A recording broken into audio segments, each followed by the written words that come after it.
लेकिन देखिए, क्योंकि हम सूर्य ग्रहण पर आएंगे, साल का ये आखिरी सूर्य ग्रहण है और यहां पर अब क्योंकि 122 साल बाद आया ऐसा कहा जा रहा है, पितृपक्ष के आखिरी दिन ये सूर्य ग्रहण कहा जा रहा है, कल से देश में नवरात्र शुरू हो रहे हैं, तो इसको लेकर बड़े कयास लगाए जा रहे हैं, बड़ी बातें कही जा रही हैं। भारत में इसको लेकर क्या असर होगा, इसको लेकर बड़ी बातें हो रही हैं, इस पर हम बात करेंगे। बात करने के लिए मेरे साथ तोशिका राजौरा हैं, आप ज्योतिषी हैं, कई बार आप इस चैनल पर इनको देख चुके हैं, कई बार इन्होंने आपकी कई जो दिक्कतें हैं, कई दुविधाएं हैं, उनका समाधान दिया है। रूपा बुद्धिराजा हैं, इनको भी आपने इस चैनल पर देखा है, आप भी एस्ट्रोलॉजर हैं, आप भी आज बताएंगे कि इस सूर्य ग्रहण को कैसे देखा जाए। लेकिन उससे पहले क्यों खास है ये सूर्य ग्रहण, ये हम आपको बताते हैं। देखिए, साल 2025 का ये अंतिम सूर्य ग्रहण है, जैसा कि हम बता रहे हैं आपको। 21 सितंबर 2025 की रात ये सूर्य ग्रहण लग चुका है। 10:59 पर यह सूर्य ग्रहण लग चुका है और ये रात कहें या अहले सुबह कहें आप, 3:23 तक यह सूर्य ग्रहण रहेगा। सूर्य ग्रहण का कुल समय 4 घंटे 24 मिनट का है और यह सूर्य ग्रहण भारत में नहीं दिखाई देगा। भारत में सूर्य ग्रहण का सूतक नहीं लगेगा, यह आंशिक सूर्य ग्रहण होगा। यह सूर्य ग्रहण कन्या राशि में लग रहा है। न्यूजीलैंड, फिजी, ऑस्ट्रेलिया में यह सूर्य ग्रहण दिखेगा। दक्षिणी प्रशांत महासागर, अंटार्कटिका में दिखेगा। और जैसे ही सूर्य ग्रहण की तस्वीरें आएंगी वैसे ही आपको TV9 भारतवर्ष हमेशा की तरह सबसे पहले दिखाएगा। कहां से आ रही तस्वीरें ये मैं बताऊंगा आपको, किस जगह से आ रही सब बताऊंगा आपको। अभी तो ग्राफिक्स के जरिए हम बता रहे हैं कहां ये सूर्य ग्रहण दिखेगा। एक बार फिर से आपको बता देता हूं, देखिए मैप के जरिए बता रहा हूं मैं आपको। दक्षिणी प्रशांत महासागर, न्यूजीलैंड, ऑस्ट्रेलिया, अंटार्कटिका, इन सब जगहों पर यह सूर्य ग्रहण दिखने वाला है। अब सूर्य ग्रहण से सावधान क्यों रहना है, क्योंकि कई जगहों पर यह मान्यताएं हैं, कई लोगों में मान्यताएं हैं कि इसका जीवन पर नकारात्मक असर होता है, मति भ्रम की स्थिति रहती है, ठगी के शिकार हो सकते हैं लोग, प्रवासी भारतीयों के लिए कष्टकारी हो सकता है। कई एस्ट्रोलॉजर ने ये आशंकाएं जताई हैं। फसल के लिए अच्छा नहीं है, विद्वान, लेखक, गायक के लिए कष्टकारी है, पूर्वोत्तर के लिए अप्रिय सूचना मिल सकती है। तो अब इसी पर, इन्हीं मान्यताओं पर और इन्हीं आशंकाओं पर बात करते हैं। तोशिका, पहले तो आपसे, क्या आपका एनालिसिस है, क्या वाकई इतना कष्टकारी है ये सूर्य ग्रहण? सबसे पहले तो TV9 के सभी दर्शकों को हार्दिक शुभकामनाएं, क्योंकि कल से नवरात्रि शुरू हो रही है। बात करते हैं सूर्य ग्रहण के बारे में, तो सबसे पहले ये सूर्य ग्रहण जो है वो आंशिक सूर्य ग्रहण है, यानी कि पूर्णता से भारत में जो है वो नहीं दिखने वाला है। तो इससे घबराने की जरूरत नहीं है, क्योंकि सूतक और पातक के जो नियम है वो फॉलो नहीं किए जाएंगे। आप नॉर्मल रूटीन पे अपनी चीजें कर सकते हैं।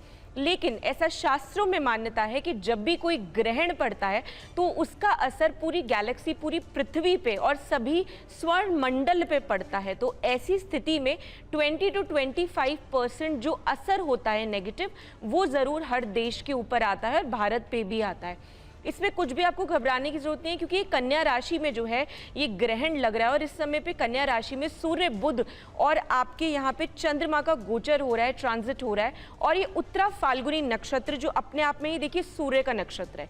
थोड़ा सा मैं पास में जाऊंगी और ये चीज बोलूंगी कि हमने कहा था कि 2025 जो है उसके राजा और मंत्री दोनों ही सूर्यदेव है। प्लस अगर न्यूमरोलॉजी से टोटल करें तो 9 नंबर बनता है मार्स, तो ये फायर एलिमेंट है। और इस समय पे जो नक्षत्र बन रहा है जिसमें ये ग्रहण लग रहा है, विश्व की अगर मैं बात करूं, जो ग्रहण लग रहा है वो भी सूर्य का है। तो ऐसी स्थिति में अग्नि से संबंधित इश्यूज जो है वो देखने को मिल सकते हैं। सूर्य जो है आपके आत्मा को, आपकी पॉलिटिक्स को, आपके पिता को रिप्रेजेंट करते हैं। तो ऐसी स्थिति में अपने पिता की सेहत का हम सबको ध्यान रखने की काफ़ी आवश्यकता है। गवर्नमेंट में रिफॉर्म्स जो हैं वो चेंज होंगे। पॉलिटिकल पार्टीज जो हैं आप देखेंगे कि ऑल ऑफ अ सडन हम जिसे एक्सपेक्ट करेंगे वो चीज़ें ना हो कि अनएक्सपेक्टेड चीज़ें यहाँ पे होने वाली हैं। और आगे भी बात करेंगे और मैं ज़रूर इस बारे में बताऊंगी कि देश के बारे में कैसा है और पूरे विश्व के लिए, ये अलग अलग कंट्रीज के लिए कैसा रहने वाला है सूर्य। ठीक है, इस पर बात करते हैं, लेकिन जरा जल्दी से अब अपने दर्शकों को एक रिपोर्ट और दिखाते हैं, क्योंकि कई बार ये कहा जाता है कि सूर्य ग्रहण के दौरान क्या करें और क्या ना करें। तो जल्दी से ही देख लीजिए। मंत्रों का जाप करें, पूरे घर में गंगा जल छिड़कें, खाने पीने में तुलसी के पत्ते जरूर डालें, ये कहा जाता है। ये भी कहा जाता है कि इष्ट देवी देवताओं के नाम का स्मरण करें, सूर्य ग्रहण के दौरान भजन कीर्तन करें। तो ग्रहण के दौरान क्या ना करें ये भी देख लेते हैं।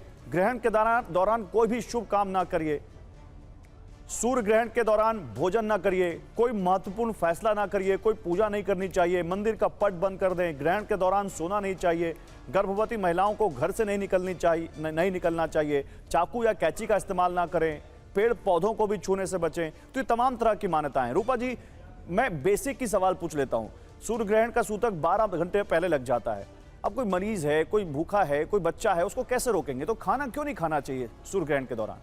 सबसे पहले तो आपके सभी दर्शकों को राधे राधे और जय माता दी। कल से नवरात्रि शुरू हो रहे हैं, आपको हार्दिक शुभकामनाएं।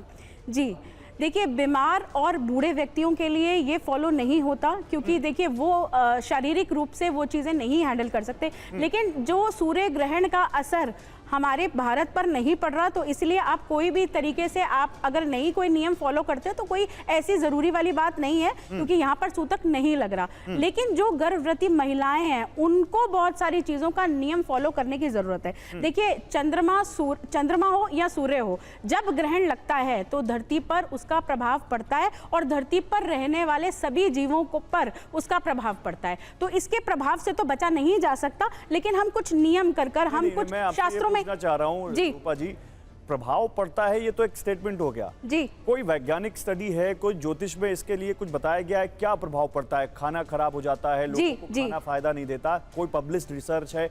किस आधार पर है कि प्रभाव पड़ता है? क्या प्रभाव पड़ता है? देखिए, प्रभाव ये पड़ता है, जैसे हम कहते हैं कि हम जैसा अन्न खाते हैं वैसे हमारी बुद्धि होती है, वैसे ही हमारे शरीर को वो चीज़ इफेक्ट करती है। और ग्रहण काल लगने से हमारा जो भोजन है उसमें कई तरीके के बैक्टीरिया, कई तरीके के ऐसे जीव जंतु और ऐसी चीज़ें शामिल हो जाती हैं जो कि हमारी सेहत को नुकसान देती हैं। ये वैज्ञानिक दृष्टि से भी है और वैसे भी है। आपको अपने खाने में तुलसी, कुशा ऐसी चीज़ें डालकर रखनी चाहिए। कहीं ना कहीं आपको अपने खाने को पहले खा लेना चाहिए। ग्रहण काल के समय आपको खाना नहीं खाना चाहिए और बहुत सारी चीज़ों को फॉलो करना चाहिए जिससे आपकी सेहत ठीक रहे, आपकी बुद्धि ठीक रहे। सूर्य ग्रहण अगर लग रहा है, जैसे चंद्र ग्रहण हो या सूर्य ग्रहण हो, सूर्य तो हमारा राजा है और सभी ग्रह जो होते हैं उसी के आसपास रहते हैं। सूर्य जिसका अच्छा होता है उसको बहुत चीज़ों का फायदा होता है, बहुत कुंडली में उसकी चीज़ें इफेक्टेड होती हैं। देखिए, जो